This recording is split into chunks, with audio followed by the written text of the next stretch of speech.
Buenas tardes, queridas hermanas y hermanos de la comunidad cristiana Ebenecer, Pueblo Nuevo. Y saludos también para las demás congregaciones y demás contactos a los que llega esta señal. Pues nuestra meditación en la palabra del Señor comienza con el libro del Éxodo, capítulo 2, y versículos del 1 al 10. Dice así: un varón de la familia de Leví fue y tomó por mujer a una hija de Leví, la que concibió y dio a luz un hijo, y viéndole que era hermoso, le tuvo escondido 3 meses. Pero no pudiendo ocultarle más tiempo, tomó una arquilla de juncos y la calafateó con asfalto y brea. Y colocó en ella al niño y lo puso en un carrizal a la orilla del río.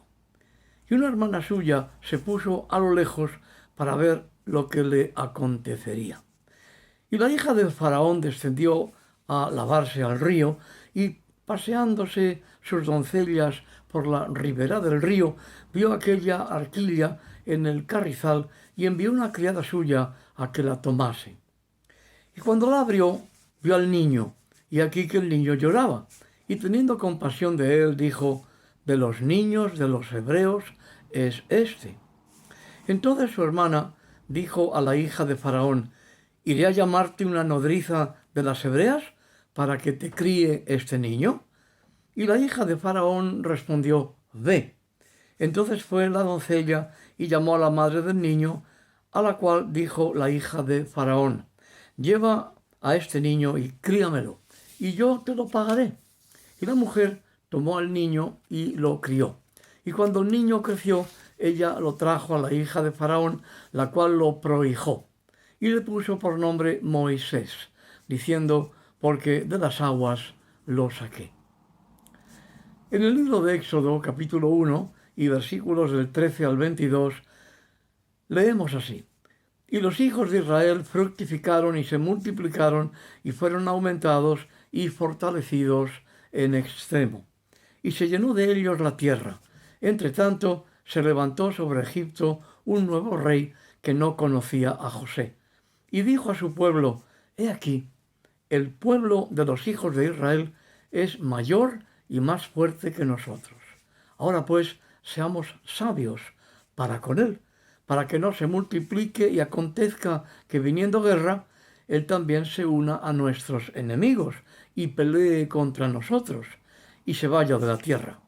Entonces pusieron sobre ellos comisarios de tributos que les molestasen con sus cargas, y edificaron para Faraón las ciudades de almacenaje, Pitón y Ramesés. Pero cuanto más los oprimían, tanto más se multiplicaban y crecían, de manera que los egipcios temían a los hijos de Israel. Y los egipcios hicieron servir a los hijos de Israel con dureza y amargaron su vida con dura servidumbre, en hacer barro y ladrillo, y en toda labor del campo, y en todo su servicio, al cual los obligaban con rigor. Y habló el rey de Egipto a las parteras de las hebreas, una de las cuales se llamaba Sifra y otra Fúa, y les dijo: cuando asistáis a las hebreas en sus partos y veáis el sexo, si es hijo, matadlo, y si es hija, entonces viva. Pero las parteras temieron a Dios y no hicieron como les mandó el rey de Egipto, sino que preservaron la vida de los niños. Y el rey de Egipto hizo llamar a las parteras y les dijo: ¿por qué habéis hecho esto? Que habéis preservado la vida a los niños. Y las parteras respondieron a Faraón: porque las mujeres hebreas no son como las egipcias, pues son robustas y dan a luz antes que la partera venga a ellas. Y Dios hizo bien a las parteras, y el pueblo se multiplicó y se fortaleció en gran manera.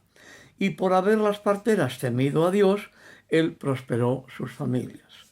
Entonces Faraón mandó a todo su pueblo, diciendo: echad al río a todo hijo que nazca, y a toda hija preservad la vida. En la carta a los Hebreos, capítulo 11 y versículo 23, se nos dice: por la fe Moisés, Cuando nació, fue escondido por sus padres por 3 meses, porque lo vieron niño hermoso y no temieron el decreto del rey. Una lectura superficial de Hebreos 11:23 podría hacernos pensar que se habla de la fe de Moisés, pero no es así. Aquí no se habla de la fe de Moisés. Lo único que se nos dice de Moisés es que fue escondido por sus padres porque lloraba.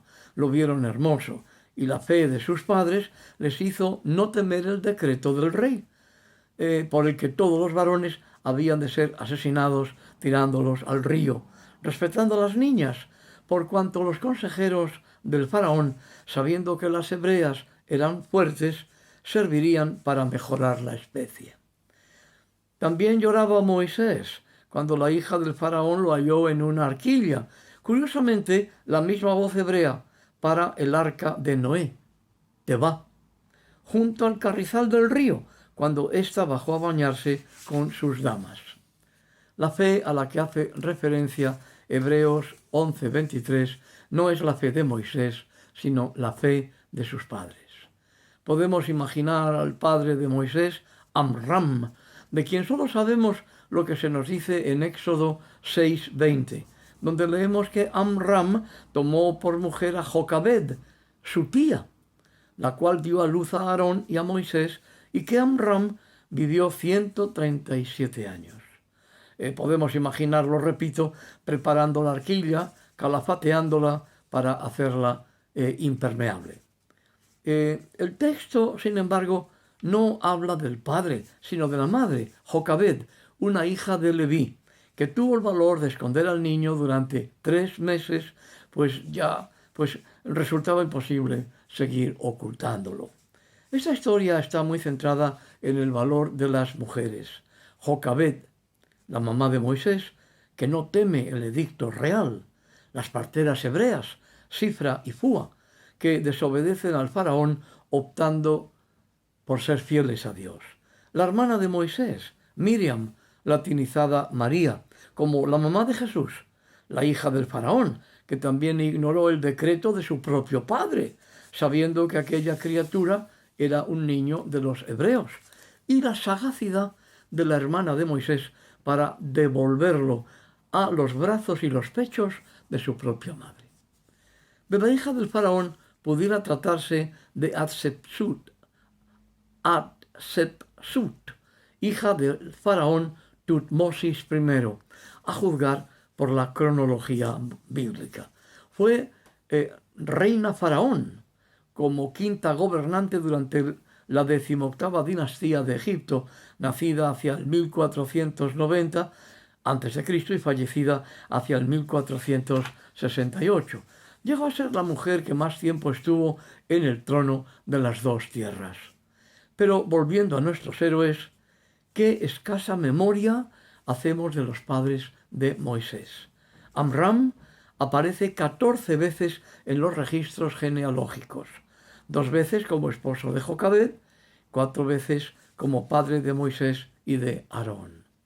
Por su parte, Jocabed, la madre de Moisés, solo se le menciona 2 veces, como esposa de Amram, una vez como madre de Moisés y Aarón, y otra vez como madre de Moisés a Aarón y Miriam. El olvido generalizado de los padres de Moisés es significativo. ¿Quiénes eran? Pues eran 2 más, entre los esclavos hebreos de la tribu de Leví, una pareja que vivía bajo la esclavitud. Moisés había nacido 64 años después de la muerte del patriarca José. Son muchas las cosas que pueden suceder en un periodo de 64 años y ahora el nuevo faraón no conocía a Moisés. Esta expresión, no conocía a José, no significa que hubiera olvidado quién había sido José, sino que ya no reconocía a los hebreos y el compromiso con ellos.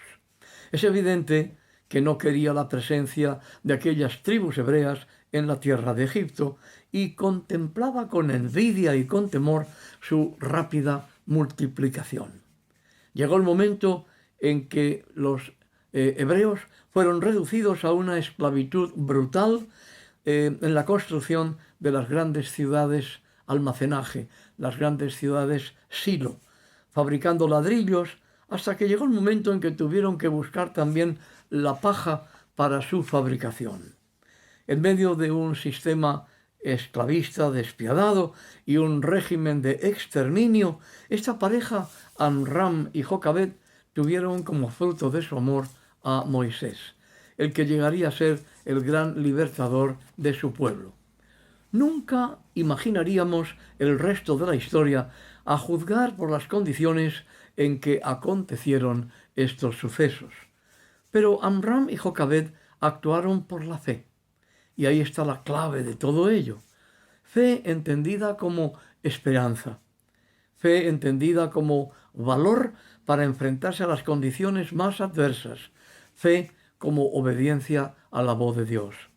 No estoy diciendo que actuaron como lo hicieron por saber cuál sería el desenlace, sino que la esperanza de aquellos padres fue inspiradora de fe y de valor para muchos otros. La orden del faraón había sido matar a los varones y preservar la vida de las niñas. Pero esta pareja, Amram y Jocabed, afirmaron sus corazones. Se negaron a entregar a aquel niño para su exterminio. Amram y Jocabed sabían que a Dios no le podía agradar la muerte de los pequeños.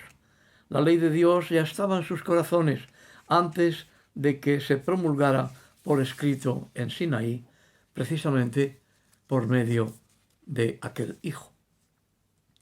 Cuando pusieron a Moisés en la arquilla, actuaron por fe, por esperanza, por obediencia, pero había algo que desconocían. ¿Cuál sería el resultado de su acción? ¿Cuál sería el efecto y el alcance de su acción en la historia de la salvación? Aquel niño llegaría a ser aquel de quien la Escritura afirma en Éxodo capítulo 33 y versículo 11 que Jehová hablaba con Moisés cara a cara, como habla cualquiera con su compañero. La intimidad entre Moisés y el Señor era tan grande y tan directa que no eran precisos los sueños ni las visiones. Amram y Jocabed no pudieron imaginar, no pudieron soñar que tal cosa pudiera acontecer. Noé y esta pareja, ambos, prepararon un arca enorme en el caso de Noé, diminuta en el caso de Amram y Jocabed, pero ambas fueron arcas de Dios. Por eso la Biblia emplea la misma voz en ambos casos. El principio de la fe se dio en una pareja de esclavos hebreos y puede y debe darse en nuestras vidas de igual manera. Dos esclavos hebreos absolutamente desconocidos, ocultos entre otros miles de esclavos, sin nada especial que les distinguiera, pero fueron usados mediante su fe en el Señor para traer al mundo nada menos que a Moisés, el más grande de los profetas del Eterno en la época del Antiguo Testamento. Su sencillez y humildad ha venido continuando a través de los siglos, como se desprende del hecho de que pocos en nuestros días recuerdan siquiera los nombres de sus padres. Tenemos pues aquí la gran lección del error de buscar engrandecer nuestro nombre, engrandecer nuestra fama, nuestra reputación, el éxito como el mundo lo entiende, pues lo que el Señor espera de nosotros es que seamos fieles y caminemos en conformidad con sus mandamientos. Ese fue el camino de Amram y Jocabed, cuya memoria pues honramos en este día y hora. Que el Señor los bendiga.